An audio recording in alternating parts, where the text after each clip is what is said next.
The median age of survival now is 41. When I was diagnosed, it was like 18, so we've come a long way, thanks to clinical trials. My first clinical trial was when I was 12 or 13, and since then I've done at least 4 or 5, all the way from phase 2, phase 3, open label, all over the map. I'm a big advocate for clinical trials. 4 days into starting this drug, I was able to just take a deep breath and not cough. I could breathe, which was something I hadn't been able to do since I was a little kid. And I'm a runner and a cyclist, and my running times have gotten faster. I can run 10 miles without coughing. So it's a whole new world. It's crazy.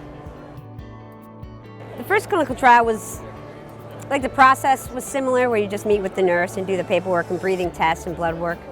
But just on the recruitment side, you have social media, right? So I work with companies to recruit patients via social media.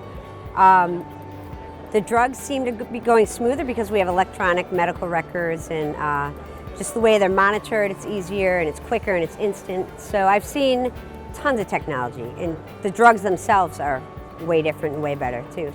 So in 2007, I founded the Rock CF Foundation.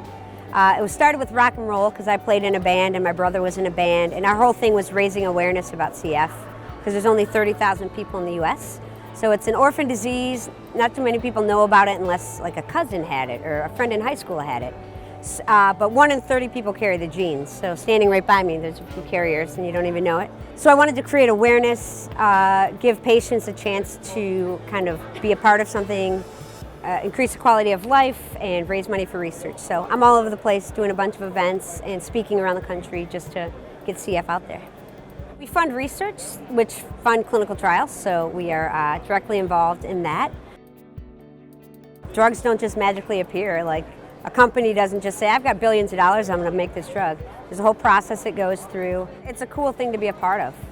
You got to take the risk. If we don't do it, who's going to do it? And just take the risk.